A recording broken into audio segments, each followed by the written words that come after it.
Hello दोस्तों, स्वागत है आपका हमारे यूट्यूब चैनल स्टडी अड्डा में।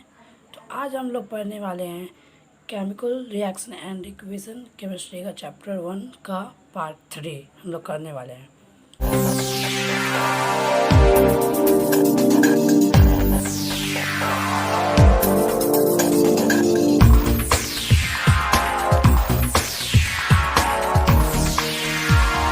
तो आज के टॉपिक में हम लोग पढ़ेंगे टाइप्स ऑफ केमिकल रिएक्शन कि केमिकल रिएक्शन कितने तरह के होते हैं। केमिकल रिएक्शन कितने तरह के होते हैं, तो पहला आता है कॉम्बिनेशन रिएक्शन। कॉम्बिनेशन रिएक्शन क्या होता है, यहाँ पर डेफिनेशन लिखा हुआ है, इफ़ टू और more substance combine to form a single new substance. जब दो और दो से ज़्यादा अलग अलग सब्सटेंस कंबाइन होते हैं क्या बनने के लिए, एक नया सब्सटेंस, वो भी सिर्फ अकेला एक सब्सटेंस बनने के लिए जब जुड़ते हैं तो उस टाइप के रिएक्शन को क्या कहते हैं, कॉम्बिनेशन रिएक्शन। एग्जाम्पल में जैसे कि H2 एक अलग हो गया, O2 एक अलग हो सब्सटेंस हो गया। जब दोनों कंबाइन हुआ तब क्या बन गया, H2O, जो कि सिर्फ एक सिंगल सब्सटेंस है। या हाइड्रोजन अलग हो गया, ऑक्सीजन अलग हो गई, दो को सब्सटेंस हो गया। लेकिन जब दोनों कंबाइन हो गया तब क्या बन गया, वाटर, जो कि सिंगल सब्सटेंस है। ठीक है, दूसरा मान लेते हैं एग्जाम्पल। दूसरा एग्जाम्पल मैं बताता हूँ, जैसे कि कार्बन हो गया प्लस ऑक्सीजन हो गया। कार्बन अलग सब्सटेंस है, ऑक्सीजन अलग सब्सटेंस है, लेकिन जब दोनों कंबाइन होता है क्या बन जाता है, कार्बन डाइऑक्साइड। ठीक है, तीसरा N2 लेते हैं, नाइट्रोजन और H2O। ठीक है, तो यहाँ पे है कि एक दो सब्सटेंस अलग अलग है, एक नाइट्रोजन है, ठीक है, और एक वाटर है। ये वाला वाटर है, तो एक नाइट्रोजन और एक ये ऑक्सीजन है। जब दोनों कंबाइन होता है तब क्या बनाता है, 2NH3। बैलेंस है पहले से ही, इसको ही बैलेंस कर लीजिएगा। मैं बाद में मैंने बताया है बैलेंस कैसे करते हैं, तो बैलेंस कर लेना।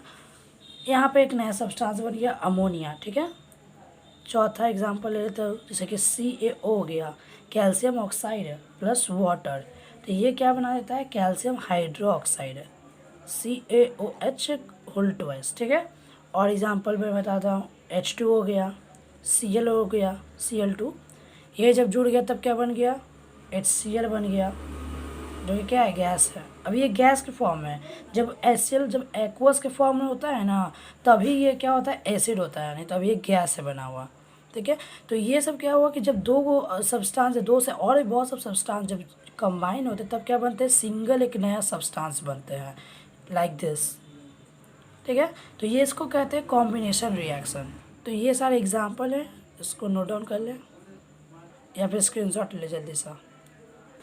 तो सेकेंड है डिकम्पोजिशन रिएक्शन।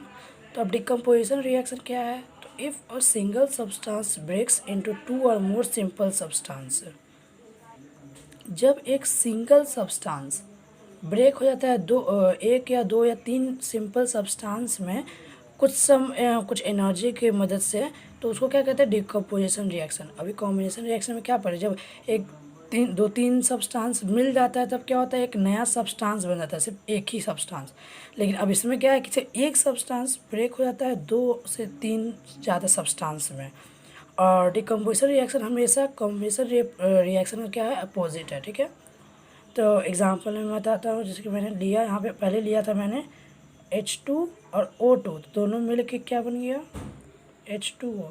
लेकिन अभी इसको रिवर्स में है कि क्या बन गया, पहले H2 था। ठीक है, तो ये H2O क्या हो गया, ये सिर्फ एक सिंगल सब्सटेंस है, लेकिन इलेक्ट्रिसिटी की मदद से इसको किस में तोड़ सकते हैं, हाइड्रोजन और ऑक्सीजन में वापस क्या कर सकते हैं, तोड़ देते हैं। तो एक सिंगल सब्सटेंस वापस से दो अलग सब्सटेंस में क्या हो गया, टूट गया, तो इसको कहते हैं डिकम्पोजिशन रिएक्शन। और एग्जांपल बता दो, तो एक होता है, आगे पढ़ेंगे इसका, ये वाला रिएक्शन हमेशा आता है, पूछता है एग्ज़ाम में। ये उस टूट जाता है Fe2O3 में, FeSO4 फेरस सल्फेट क्या होता है, टूट जाता है फेरिक ऑक्साइड में प्लस सल्फाइड में, सल्फाइड में, और SO3 सल्फेट में टूट जाता है। ठीक है, इन सब में क्या होता है, टूट जाता है। ये एक सिंगल सब्सटेंस था, इतना में टूट गया। फिर एक और एग्जांपल बता दूँ, CaCO3 है, इसका मैंने एग्जांपल पहले ही बता चुका है। तो एक केस में टूट जाता है CaO में और CO2 में क्या हो जाता है, टूट जाता है। ठीक है, तो ये सब क्या है, डिकम्पोजिशन रिएक्शन का एग्जाम्पल्स है। तो इसे नोट डाउन करें जल्दी से। फिर और भी इसमें एक याद रखना है कि ये डिकम्पोजिशन रिएक्शन हमेशा कुछ एनर्जी की मदद से ही होता है। ठीक है, कोई ना कोई इसको एनर्जी चाहिए टूटने के लिए सब्सटेंस में, तो अभी उसके बारे में पढ़ेंगे। और तो अभी मैंने बताया कि डिकम्पोजिशन रिएक्शन क्या होता है, हमेशा कुछ एनर्जी की मदद से ही टूटता है। तो डिकम्पोजिशन रिएक्शन कौन कौन से एनर्जी से टूटता है, तो वो 3 एनर्जी से की मदद से टूटता है। एक हीट, दूसरा इलेक्ट्रिसिटी, ठीक है, दूसरा इलेक्ट्रिसिटी, और तीसरा क्या है, लाइट की मदद से। इन 3 चीज़ों से क्या होता है, कोई भी रिएक्शन क्या होता है, टूट जाता है, डिकम्पोज हो जाता है, मतलब कि स्प्लिट हो जाता है इन तीनों की मदद से। तो हर एक के बारे में हम लोग डीपली पढ़ेंगे अच्छे से। तो पहला हीट की मदद से, तो हीट वाला को क्या कहते हैं, थर्मल डिकम्पोजिशन रिएक्शन। इसमें हीट का नाम है थर्मल डिकम्पोजिशन रिएक्शन। ठीक है, डिकम्पोजिशन रिएक्शन, इसका डेफिनेशन बता दो, मतलब कि if the substance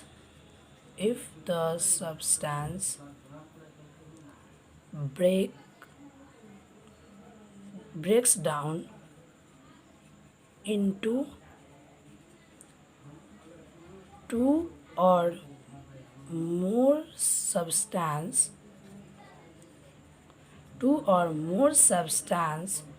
with the help of heat energy, with the help of कौन सा एनर्जी, हीट एनर्जी।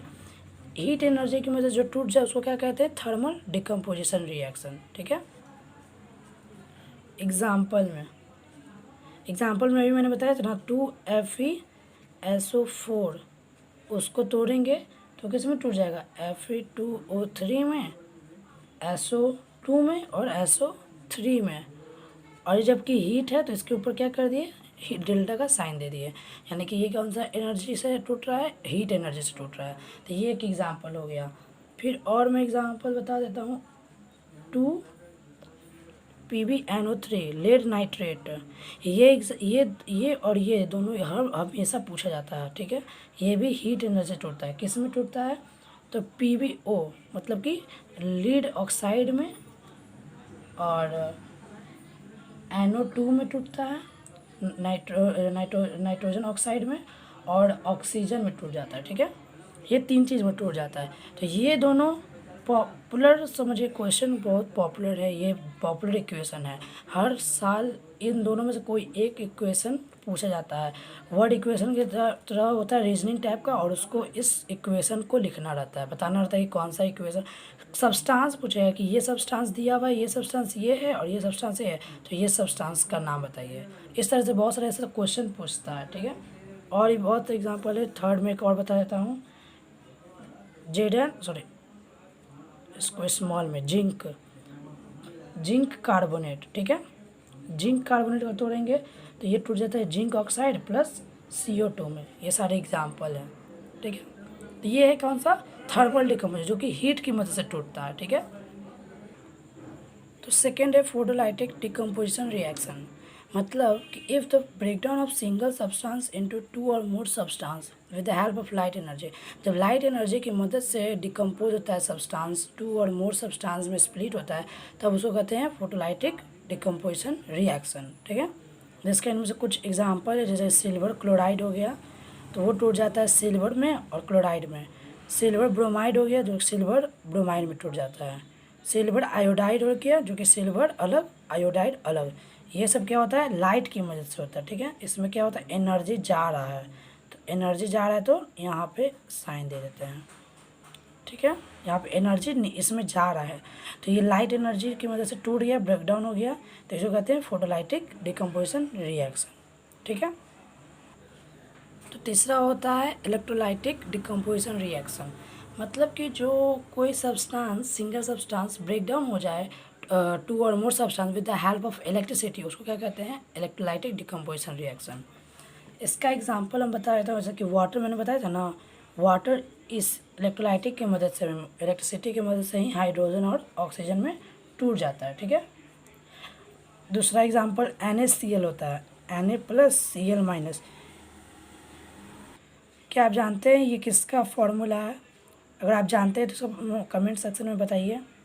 तो ये फॉर्मूला है नमक का, ठीक है, नमक सॉल्ट का फॉर्मूला है Na+Cl-।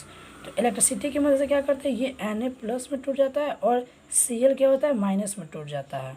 ये इलेक्ट्रिसिटी की मदद से, इसको इलेक्ट्रोलाइसिस कहते हैं, ठीक है। तो इसमें इलेक्ट्रिसिटी की प्रोसेस होता है, वो जब देते हैं उसके थ्रू ये जाता है सारे सब्सटेंस, तो क्या होता है इन दो सब्सटेंस, सिंगल सब्सटेंस में क्या हो जाता है, टूट जाता है। तो ये होता है इलेक्ट्रोलाइटिक डिकम्पोजिशन रिएक्शन। इलेक्ट्रोलाइटिक या इसको इलेक्ट्रोलाइसिस भी बोल सकते हैं, दो नाम होता है इसका, इलेक्ट्रोलाइटिक या इलेक्ट्रोलाइसिस डिकम्पोजिशन रिएक्शन। तो ये सारे डेफिनेशन है, इसको नोट डाउन कर ले जल्दी जल्दी। और पीछे वाले वीडियो भी जो मैंने बनाया है उसमें भी बहुत सारे डेफिनेशन लिखा है, उसमें सारे डेफिनेशन को नोट डाउन कर अपने, अगर आप चाहते हैं तो उसको नोट डाउन कर सकते हैं। और अगर कोई नोट्स चाहिए तो हमारे डिस्क्रिप्शन में है, डिस्क्रिप्शन में लिंक मिलेगा, उसमें जाकर डाउनलोड कर सकते हैं। जो भी PDF के फॉर्म में मिलेगा आपको नोट्स, तो उससे आप डाउनलोड कर सकते हैं और कुछ मदद भी मिल जाएगा आपको। तो दोस्तों अब डिकम्पोजिशन रिएक्शन तो ख़त्म हो गया क्योंकि उसका 3 पार्ट था, वो एनर्जी वाला वो ख़त्म हो गया। अब एक्चुअल में आता है तीसरा डिस्प्लेसमेंट रिएक्शन, जो कि केमिकल रिएक्शन का क्या है, थर्ड पार्ट है, थर्ड फॉर्म है। तो डिस्प्लेसमेंट रिएक्शन क्या होता है, तो if a more reactive element displace is a less reactive metal, मतलब फ्रॉम इट्स कंपाउंड, मतलब कि कोई एक रिएक्टिव मेटल है। अब रिएक्टिव मेटल क्या होता है, तो रिएक्टिव मेटल वैसा मेटल जो आसानी से एक दूसरे के साथ क्या हो जाए, कंबाइन हो जाए, उसके साथ रिएक्ट कर जाए, उसको क्या कहेंगे, ये क्या रिएक्टिव मेटल कहेंगे। और एक लेस रिएक्टिव मेटल क्या हो गया, जो कि बहुत टाइम मतलब ना के बराबर ही होता है जो रिएक्ट करता है, जैसे कि गोल्ड हो गया। देखते होंगे गोल्ड में जल्दी जंग नहीं लगता है, काला नहीं होता है गोल्ड जल्दी रिएक्ट नहीं करता है किसी के साथ, क्योंकि वो क्या है, एक लेस रिएक्टिव मेटल है, ठीक है। वही देख लिया एक सोडियम को अगर पानी में खाली एक बूंद भी छिड़क दिया ना तो वो ब्लास्ट जैसा, मतलब एक बम टाइप का, सुजली बम जैसा फट सकता है, वैसा सोडियम होता है। और वो इतना रिएक्टिव मेटल होता है ना कि अगर वो हाथ में लग जाए तो जला देगा हाथ को ही। तो ये एक रिएक्टिव मेटल का निशानी है, जो बहुत ज़्यादा रिएक्टिव है, तुरंत रिएक्ट कर जाए दूसरे के साथ, सेकंड में ही एकदम रिएक्ट कर जाए, वैसे को कहते हैं रिएक्टिव एलिमेंट। तो वैसा रिएक्टिव एलिमेंट जब कोई एक लेस रिएक्टिव मेटल को डिस्प्लेस करता है, वो भी उसके कंपाउंड से, और खुद उसके जगह पे आ जाता है, तब उसको क्या कहेंगे, डिस्प्लेसमेंट रिएक्शन। एग्जाम्पल मैं बता रहा हूँ कि जैसे CuSO4 है, ठीक है, CuSO4 है, वो रिएक्ट कर और एक Fe है, ठीक है, ये दोनों रिएक्ट किया, तब क्या हो जाएगा ना कि इसमें CuSO4 एक क्या हो गया, कंपाउंड हो गया, और Fe क्या हो गया, अपना एक अलग एलिमेंट हो गया। तो इसमें क्या है ना कि Fe मतलब आयरन जो ज़्यादा रिएक्टिव है, किससे, तो कॉपर से क्या है, आयरन ज़्यादा रिएक्टिव है, तो ये क्या करता है ना, इसको डिस्प्लेस कर देता है, इसके जगह पे Fe इसके जगह पे चला जाता है, ठीक है। मतलब कि यहाँ पे आ हो जाता है FeSO4, और अब क्या हो गया, Cu को उसकी जगह से हटा देता है, तो ये बन जाता है फिर फेरस सल्फेट। पहले था कॉपर सल्फेट, अब बन गया फेरस सल्फेट। क्यों, क्योंकि Fe है ना कॉपर को जो है हटा दिया उसकी जगह से और खुद वहाँ पे आ गया है, क्योंकि वो ज़्यादा रिएक्टिव था कॉपर से। तो अब कैसे पता चलेगा कि कोई कितना रिएक्टिव है, कैसे हम लोग पता चलेगा कि कोई कितना रिएक्टिव है, और कैसे हम लोग उसको हटाएंगे, कौन लेस रिएक्टिव है, ये सब कैसे पता चलेगा। तो इसका एक चार्ट होगा, मैं बताता हूँ, पहले आप इसको नोट कीजिए जल्दी सा, फिर इस इरेज करके मैं बताता हूँ, वो चार्ट लिखूँगा, वो कॉलम लिखूँगा जिसमें रिएक्टिविटी सीरीज लिखूँगा, एक रिएक्टिविटी सीरीज को। सो नोडन हो गया। तो ये क्या है, अब रिएक्टिविटी सीरीज है, ये रिएक्टिविटी सीरीज के थ्रू ही हम पता चलेगा कौन कितना रिएक्टिव है। तो ये जो रिएक्टिविटी सीरीज है जैसे जैसे घटते जाएगी, जैसे जैसे नीचे आती रहेगी ना, उसकी रिएक्टिविटी क्या होगी, घटते जाएगी, ठीक है। तो मैं शुरू करता हूँ। तो पहले होता है के मतलब सोडियम, फिर होता है के का होता है पोटासियम, ठीक है। तो पोटासियम क्या होता है, सबसे ज़्यादा रिएक्टिव होता है। उसके बाद होता है सोडियम, ठीक है, फिर होता है कैल्शियम, फिर मैग्नीशियम जिसका Mg सिंबल होता है, फिर होता है मैग्नीशियम के बाद एल्यूमिनियम, ठीक है, एल्यूमिनियम, फिर जिंक, फिर फेरस यानी आयरन, फिर होता है स्टैनम मतलब कि टीन, उसके बाद होता है पीबी यानी कि लेड, फिर होता है हाइड्रोजन, उसके बाद होता है कॉपर, उसके बाद होता है एजी, एजी मतलब क्या होता है सिल्वर, और फिर होता है एक होता है एयू, उसके बाद क्या होता है एक आता है प्लैटिनम जिसको पीटी से डिनोट करते हैं, ठीक है, दिख रहा है, पीटी से डिनोट करते हैं। तो ये क्या है एक रिएक्टिविटी सीरीज है, जैसे जैसे ये है ना घटता है ना वैसे वैसे क्या होता है इसका क्या होता है रिएक्टिविटी सीरीज घटते रहता है, रिएक्टिविटीज घटते रहता है, ठीक है, सॉरी, जैसे जैसे ये नीचे आ रहा है उसका रिएक्टिविटी क्या हो रहा है घट रहा है, ठीक है, ये होता है एक रिएक्टिविटी सीरीज, रिएक्टिविटी सीरीज ये है, ठीक है। तो आई होप ये सारा क्या है रिएक्टिविटी, ये सबसे टॉप में मोस्ट रिएक्टिव एलिमेंट क्या है सोडियम है, उसके बाद सॉरी पोटेशियम है, उसके बाद सोडियम, फिर कैल्शियम, फिर मैग्नीशियम, एल्यूमिनियम, उसके बाद जिंक, फिर उसके बाद फेरस, फिर उसके बाद स्टैनम यानी कि टीन, लेड, पीवी क्या हो गया प्लम्बम, लेकिन क्या हुआ ये लैटिन वर्ड्स होता है, लैटिन में है, स्टेनम भी लैटिन है, फेरस भी लैटिन है, तो ये सब को कहते हैं ये लैटिन आगे पढ़ेंगे नहीं आगे क्या आपने 9th क्लास में आपने पढ़ा होगा इस सब के बारे में, ये सब के चेंजिंग बारे में, तो ये सब पढ़ लिया होगा। तो इसको कहते हैं प्लम्बम, फिर हाइड्रोजन, फिर उसके बाद कॉपर, फिर सिल्वर, तब जाके होता है गोल्ड, फिर प्लैटिनम, ये होता है रिएक्टिविटी सीरीज।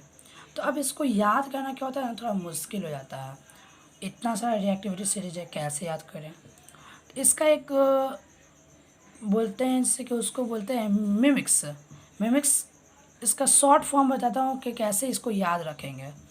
अगर आप चाहें तो उसको इस्तेमाल कर सकते हैं। मैंने बचपन में जब 10th क्लास का मैं स्टूडेंट था तब मेरे सर ने मुझे भी यही समझाया था, यही बताया था, लेकिन जनरली मुझे यह समझ भी आया था और ये वर्क भी किया था, मुझे अच्छी तरह से याद आ गया था।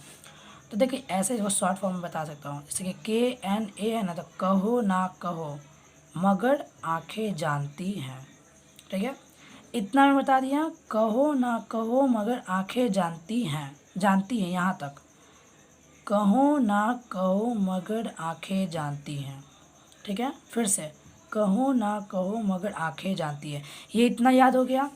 फिर उसके बाद जो कोई कबाड़ी वाला होता है तो वो बोलता है ना लोहा टीना सीसी बोतल, ऐसे याद कर लो, FE से आए यानी कि लोहा टीना, ये हो गया लोहा टीना सीसी बोतल, इसको सीसी बोतल याद कर लो, ठीक है, लोहा टीना सीसी बोतल। पहले याद था कहो ना कहो मगर आंखें जानती हैं, फिर हो गया आयरन टीन और प्लम यानी कि लोहा टीना सीसी बोतल, ऐसे याद हो गया, यानी कि इतना याद हो गया। अब हाइड्रोजन को एक मान लो एक कॉमन है, हाइड्रोजन उतना यूज़ होता नहीं लेकिन हाइड्रोजन है, इसीलिए इसको पहले ही कॉमन याद करो कि ये सिंगल है, याद रखना। उसके बाद प्लम्बम जब आएगा लोहा टीना सीसी बोतल के बाद तो अब हाइड्रोजन होगा। फिर अब यह देखो यहाँ पर कि डिमांड कैसे इसका है, तो पहले क्या होता है सबसे सस्ता हम लोग को मिल जाता है कॉपर, ठीक है, सबसे सस्ता क्या होता है कॉपर मिल जाता है, उससे उसके थोड़ा सा महंगा हमको सिल्वर पड़ता है, फिर उससे थोड़ा सा और ज़्यादा महंगा हमको गोल्ड पड़ता है, और सबसे ज़्यादा महंगा प्लैटिनम पड़ता है। ये ज्वेलरी के रूप में काम आता है, ठीक है, ये ज्वेलरी में काम आता है। तो सबसे सस्ता कॉपर, फिर उससे थोड़ा महंगा सिल्वर, फिर उससे ज़्यादा महंगा गोल्ड, उसके बाद प्लैटिनम। ये क्या हो गया एक आपका मिमिक्स हो गया, जिसके कारण जिससे आप क्या हो सकते हैं जल्दी से इसको याद कर सकते हैं। अब मैं फिर से दोहरा रहा हूँ, कहो ना कहो मगर आंखें जानती है, के से कहो, NA से ना कहो, कहो ना कहो, MG से मगर, AL से आंखें, ZN से जानती है, फिर FeSnPb आयरन टीन प्लम्बम। मैंने बताया जो कबाड़ी वाला होता है वो बोलते रहता है लोहा टीना सीसी बोतल, उसको इससे याद करो लोहा टीना सीसी बोतल, ठीक है। अब ये ज्वेलरी वाला आ जाओ, हाइड्रोजन को पहले कॉमन ही रखना क्योंकि ये सिर्फ अलग है, ये नॉन मेटल है, ये सारे क्या है मेटल है, लेकिन हाइड्रोजन क्या है कि नॉन मेटल है, लेकिन ये रिएक्टिव होता है, ठीक है। अब कॉपर जैसे जैसे ज्वेलरी में है ना, जो सस्ता पड़ता है उसको पहले याद करना कि पहले सस्ता कौन था, कॉपर, उसके बाद महंगा सिल्वर, फिर उससे महंगा गोल्ड, फिर उसके सबसे महंगा प्लैटिनम का ज्वेलरी बनता है। तो ये आपका हो गया एक रिएक्टिविटी सीरीज, ठीक है, ये आपका हो गया एक reactivity series. So I hope कि आपको ये समझ में आया होगा। ऐसे आपका याद करना जो ईजी हो जाएगा, आप ऐसे याद कर सकते हैं, ठीक है। तो अब 4 नंबर है डबल डिस्प्लेसमेंट रिएक्शन। ये डबल डिस्प्लेसमेंट रिएक्शन क्या होता है? तो the chemical reaction in which exchange of ions takes place. अभी पीछे पढ़ा कि डिस्प्लेसमेंट रिएक्शन जिसमें कंपाउंड होता है, उसमें से एक जो रिएक्टिव होता है तो वो क्या करता है कि लेस रिएक्टिव मेटल को डिस्प्लेस कर देता है। तो अब इसमें क्या है, डबल डिस्प्लेसमेंट, कि डबल डिस्प्लेसमेंट होता है इसमें। तो the chemical reaction in which exchange of ions takes place, मतलब कि अब हम लोग की पढ़ लेता हूँ, ions takes place between two compound. जब दो कंपाउंड के बीच में जो आयन जो है ना एक्सचेंज हो जाते हैं उसको क्या कहते हैं, डबल डिस्प्लेसमेंट रिएक्शन। नहीं समझे? एग्जाम्पल समझाता हूँ। एग्जाम्पल मैं ले लेता हूँ कि जैसे कि BaCl2 है, ठीक है, BaCl2 है और एक Na2SO4 है। मैंने इसका एग्जाम्पल पहले ही बता चुका है। तो इसमें क्या होता है ना कि बन जाता है BaCl2 है और Na2SO4 है, तो ये प्लस है और ये माइनस है, फिर ये प्लस है और ये माइनस है। तो इसका जो प्लस है ना इधर वाले के माइनस से जुड़ जाता है और इसका जो प्लस है ना इसके माइनस से जुड़ जाता है। तो पहले ये क्या बन गया, तो BaSO4 बन गया, बेरियम सल्फेट बन गया, सॉरी Ba2SO4 बन गया, नहीं BaSO4 ये, ठीक है, सॉरी BaSO4 बन गया और ये वाला इससे जुड़ गया तो ये क्या बन गया, NaCl। 2 से 2 क्या हो गया, कैंसिल हो गया, NaCl। तो ये प्लस ये माइनस, ये प्लस और ये माइनस, तो ये होता है डबल डिस्प्लेसमेंट रिएक्शन, ठीक है दोस्तों। तो ये एग्जाम्पल होता है जब एक्सचेंज ऑफ आयन क्या होता है, टेक प्लेस होता है। इसका प्लस वाला इसके माइनस के साथ जुड़ जाता है और इसका प्लस इसके माइनस के साथ जुड़ जाता है। तो इससे बनता है एक डबल डिस्प्लेसमेंट रिएक्शन, वो भी दो कंपाउंड के बीच में रिएक्शन होता है। Exchange of ions take place होता है वो भी दो कंपाउंड के बीच में, तो इसीलिए इसका नाम होता है डबल डिस्प्लेसमेंट रिएक्शन। तो इसका नोट डाउन कीजिए जल्दी से इसको। तो दोस्तों अब आता है रिडॉक्स रिएक्शन, कि रिडॉक्स रिएक्शन क्या होता है। तो देखिए पहले ये रिडॉक्स, री और ऑक्स ये दो है, ठीक है। रीड को अलग, रीड को साथ में एक ऑक्स हो गया, तो ये रीड हो गया और ये ऑक्स, जैसे कि यहाँ पे हो गया ये रीड प्लस ऑक्स, दोनों को जोड़ने से क्या बन गया, रिडॉक्स। तो रीड का मतलब यहाँ पे होता है रिडक्शन, रिडक्शन मतलब क्या होना, घटना, और ऑक्स का मतलब हो गया और ऑक्सीडेशन, ऑक्सीजन का ऐड हो जाता है। ये दो चीज़ है, रिडक्शन और ऑक्सीडेशन, इन दोनों को मिलकर क्या बनाता है, रिडॉक्स। तो रिडॉक्स रिएक्शन आखिर है क्या, तो जब ये रिडक्शन और ऑक्सीडेशन दोनों एक साथ होता है ना, जब दोनों एक साथ टेक प्लेस होता है, रिएक्शन करता है, तब क्या होता है, रिडॉक्स रिएक्शन कहलाता है। जैसे कि इसका लिखा होता है क्या बोलते हैं डेफिनेशन, व्हेन रिडक्शन, दोस्तों मैं यहाँ पर लिख दे रहा हूँ, आप साइड में आप लिख लेंगे, आप यहाँ से लिख लीजिएगा जैसे मैं लिखा, यहाँ मैंने शॉर्ट फॉर्म के लिए समझा दिया। मैं इसका डेफिनेशन ऊपर में लिख दे रहा हूँ, व्हेन रिडक्शन रिएक्शन, रिडक्शन क्या है, एक रिएक्शन है, and oxidation reaction, reduction reaction and oxidation reaction take place simultaneously,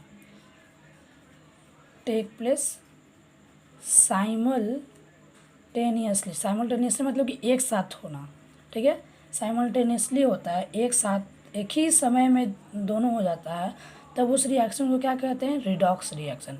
then the reaction is called redox reaction, ठीक है, उस रिएक्शन को क्या कहते हैं, रिडॉक्स रिएक्शन। देखें ये है,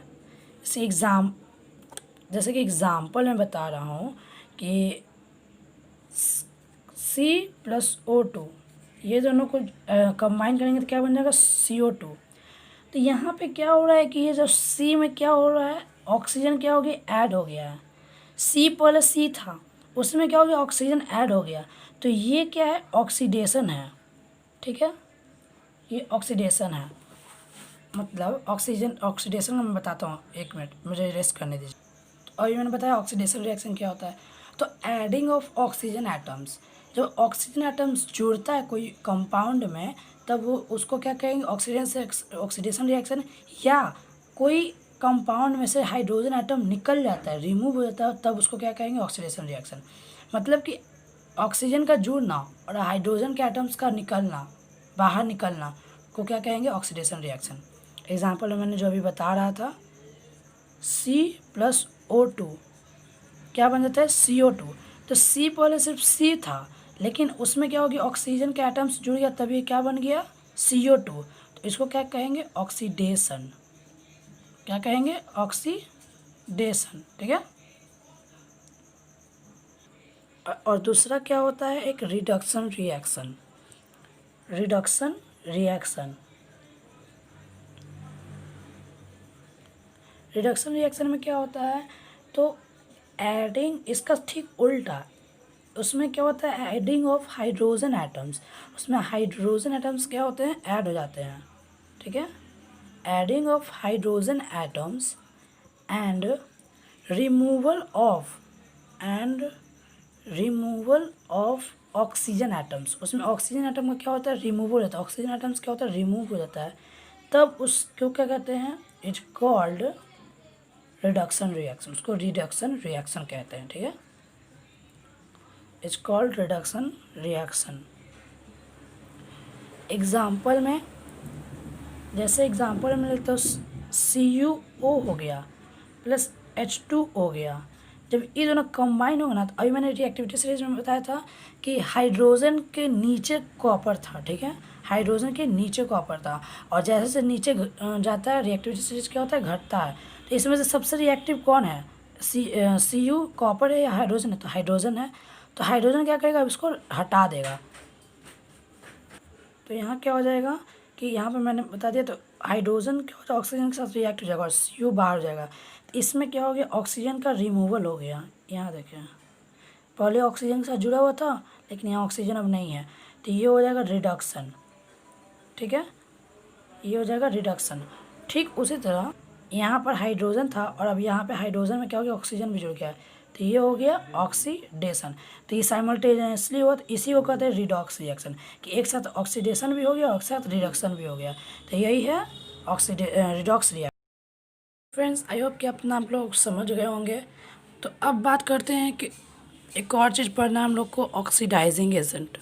क्या, ऑक्सीडाइजिंग एजेंट, कि ऑक्सीडाइजिंग एजेंट क्या होता है। तो द ऑक्सीडाइजिंग एजेंट वैसा सब्सटेंस है, the substance which helps in the oxidation,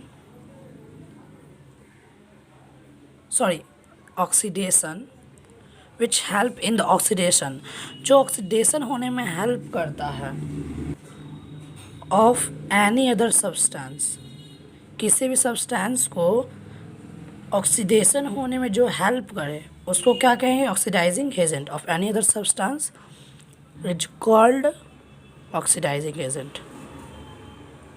oxidising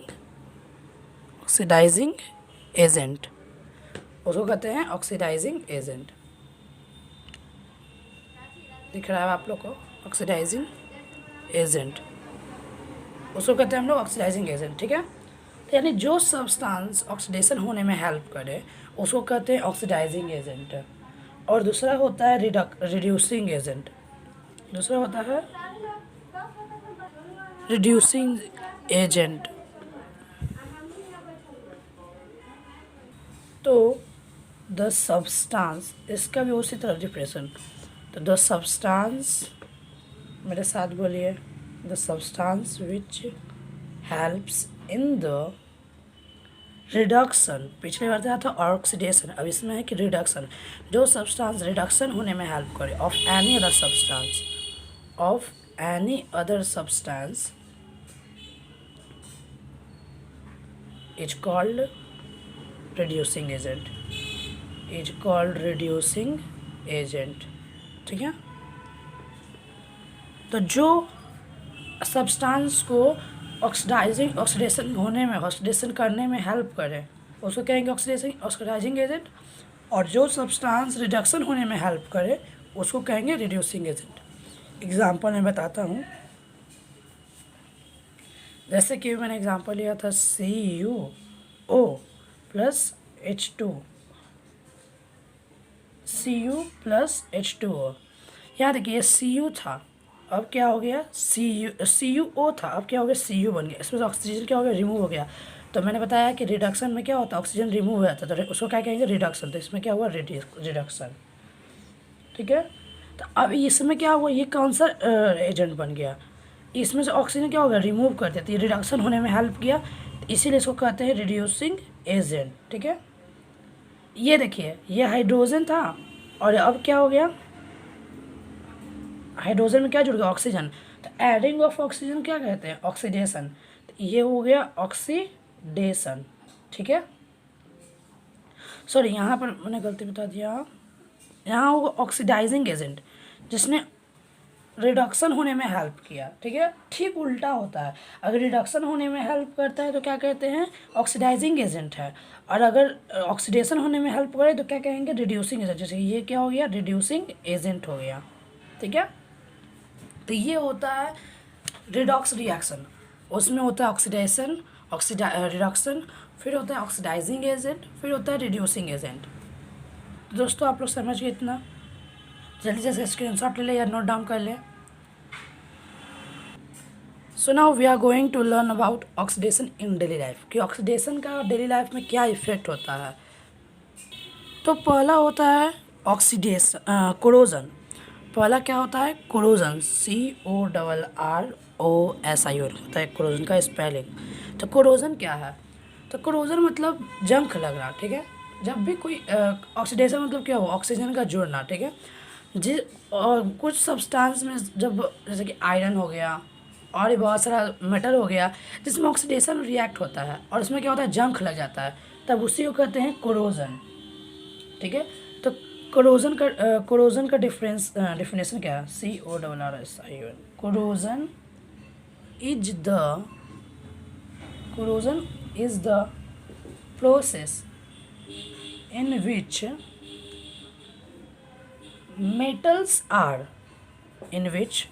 metals are eaten up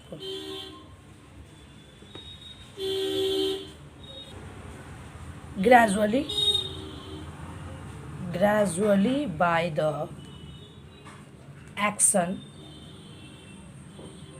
of air, moisture और ए केमिकल रिएक्शन और अ केमिकल सिर्फ। ठीक है, उसको क्या कहेंगे हम, कोरोजन।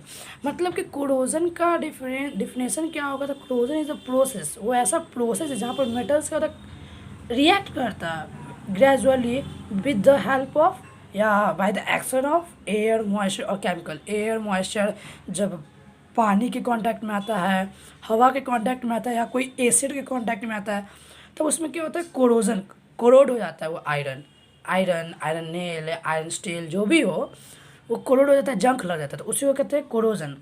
और एयर में भी क्या है, ऑक्सीजन है, मॉइस्चर में भी ऑक्सीजन है, ऑफकोर्स कोई भी बहुत सारे केमिकल है तो उसमें भी ऑक्सीजन होता ही है, तो उस सबसे जो रिएक्ट करता है ना तभी क्या होता है, कोरोड हो जाता है। तो ये पहला इफेक्ट डेली लाइफ में। दूसरा आता है रेंसिडिटी, कि रेंसिडिटी क्या होता है, रेंसिडिटी। ठीक है, पर इसका मैं एग्जांपल बता देता हूँ कोरोजन का, कोरोजन किससे होता है। तो कोरोजन जो आयरन में जंक लगता है ना, उसी का फॉर्मूला है कैसे जंक लगता है। तो ये था Fe, वो जब ऑक्सीजन के साथ रिएक्ट करता है ना विथ वाटर के साथ भी रिएक्ट करता है, ऑक्सीजन और वाटर के कांटेक्ट में आता है, तब क्या बनाता है, 2FeO3 डॉट XH2O। अब यहाँ पे एक्स क्यों है, तो हमको वाटर का क्वांटिटी नहीं ना पता है कितना मॉलिक्यूल वाटर है, तो कितना मॉलिक्यूल से रिएक्ट कर रहा है, तो इसलिए यहाँ पे एक्स देते हैं। यहाँ पे बैलेंस कर देता हूँ। जैसे यहाँ पे 2 हो गया, यहाँ 3 हो गया ऑक्सीजन, और इधर यहाँ वाटर है तो यहाँ 2 हो गया, और यहाँ पे 2 से ही वाटर कर, ये हो गया बैलेंस। तो ये हो गया आयरन, ऑक्सीजन, वाटर। जब रिएक्ट किया तो क्या बन गया? हाइड्रेटेड आयरन, हाइड्रेटेड आयरन बन गया ये, ठीक है, हाइड्रेटेड आयरन ऑक्साइड, ये बन गया रिएक्ट होने से। तो यही जो जंक लगा हुआ आयरन था ना, उसका फॉर्मूला यही होता है, यही बना हुआ रहता है 2FeO3.XH2O। यहाँ पे 2 छूट गया बैलेंस करने में, ठीक है, ये होता है। सो आई होप कि आप लोग समझ गए होंगे। तो अभी मैंने बताया कि दूसरा क्या होता है, रैंसिडिटी। तो पहले रैंसिडिटी का डिफिनेशन लेता हूँ, क्या होता है रैंसिडिटी। तो रैंसिडिटी का डिफिनेशन होता है द कंडीशन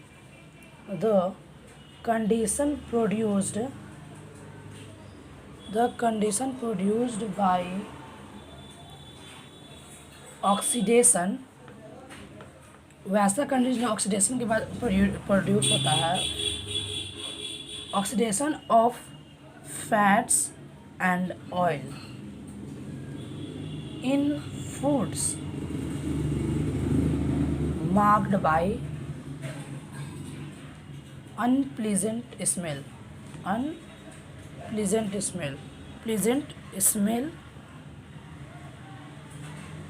taste, और टेस्ट भी, इज कॉल्ड रैंसिडिटी। इसको क्या कहेंगे? रैंसिडिटी। मतलब कि वैसा कंडीशन जो ऑक्सीडेशन से की वजह से होता है, जब वो oxidation fats and oily food में ऑक्सीडेशन होता है, ऑक्सीजन का रिएक्शन होता है, ऑक्सीजन उसके साथ रिएक्ट कर जाता है, तब क्या होता है उसमें से एक अनप्लीजेंट बदबू आने लगता है और टेस्ट भी उसका ख़राब हो जाता है। तो उस वैसे कंडीशन को क्या कहेंगे? रैंसिडिटी। उसी कंडीशन को कहते हैं रैंसिडिटी। इसका सॉल्यूशन क्या है, मतलब कि कैसे हम लोग रैंसिडिटी से बचाएंगे? तो इसका बहुत सारा सॉल्यूशन है। सॉल्यूशन क्या क्या है मैं बता देता हूँ कि सॉल्यूशन क्या क्या है। तो हम लोग उसको कर सकते हैं, can be protected, rancidity can be prevented by antioxidant, जिससे ऑक्सीडेंट ना हो, ऑक्सीडेशन ना हो, वैसे ऑक्सीडेंट भी उसको पैक कर सकते हैं to food, antioxidant to food. Rancidity can be prevented by antioxidant to food containing oily foods. जो ऑयली फूड्स कंटेन करते हैं उसको हम लोग एंटीऑक्सीडेंट के साथ पैक कर सकते हैं, फैट्स एंड ऑयल। या फिर दूसरा होता है, can be protected by packaging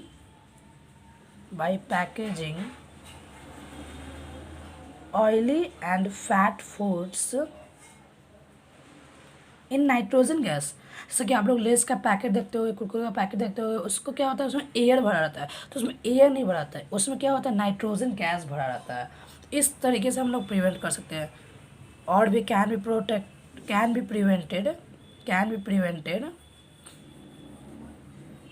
B prevented bye storing the foods को, कुछ फूड्स को हम लोग रेफ्रिजरेटर में रख सकते हैं, फ्रिज में रख सकते हैं, फूड इन रेफ्रिजरेटर।